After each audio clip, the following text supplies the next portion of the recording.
Hi, my name is Brittany Clayton. It is March 16th, 2021. Sorry, I just got done eating.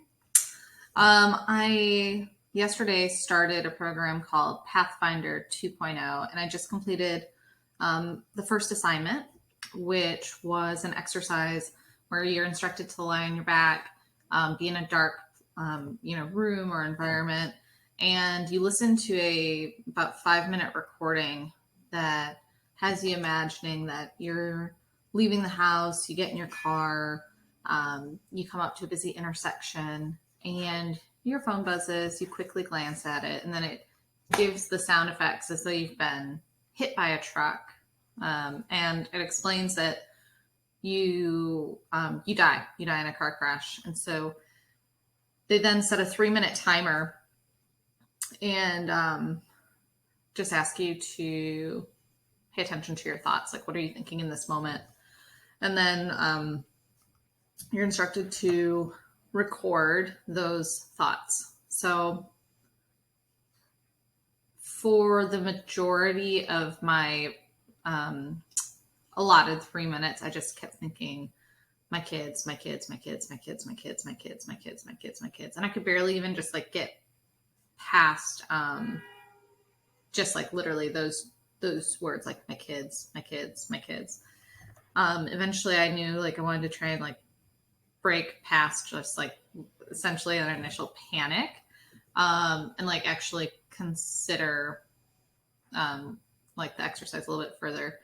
I started thinking like, what have I left my kids to tell them I love them, to guide them through their lives? Like, if I were gone today, if I died today, what have I given them so that for the rest of their lives they know how much, it's a little stirring, how much I love them, and like what have I done to demonstrate to them how they can live a good life and a balanced life, and how they can achieve and live it to the fullest, I guess, and be a good person. And I started thinking about how I want my life to be an example first, I guess I started thinking like, what have they seen? Like, what type of person and mom have they seen me be? And I think they've definitely been exposed to like a fun mom, someone who like is willing to goof around and sing and play. But I started wondering, have they really been exposed to a routine of giving? They've seen me give, and I think Charlotte especially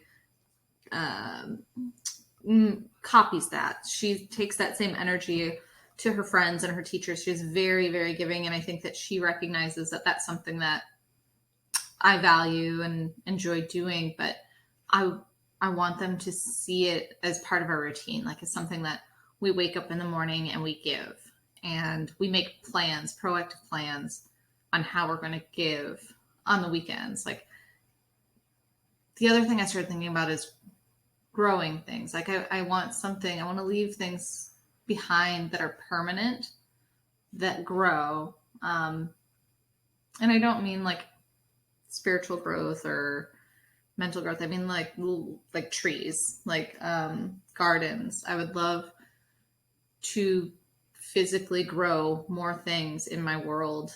And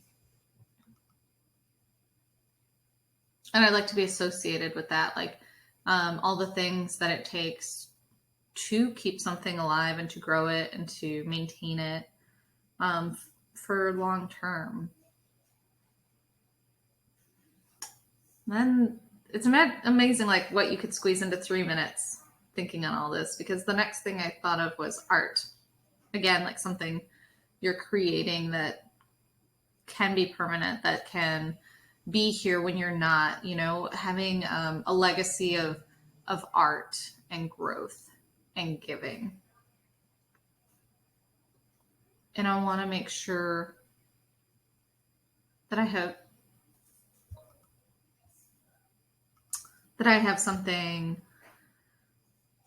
physical to leave or to give to my kids that will explain to them how very loved they are and how much control they really have on their destiny and their happiness, and the power of good choices and the power of grit, and that I'll always be proud of them no matter what their choices do end up being. So I started to dive into this. It's like, what can I leave? What can I have and maintain in my life that if I die today or when I die, that they will have and find comfort and be reminded of that. So, yeah, this is a really, it's not the beginning of this program that I expected, but I think it was a really good exercise to jumpstart it all. So, again, it's March 16th. So it's I think it's a 60-day program. So catch you on the other side of it.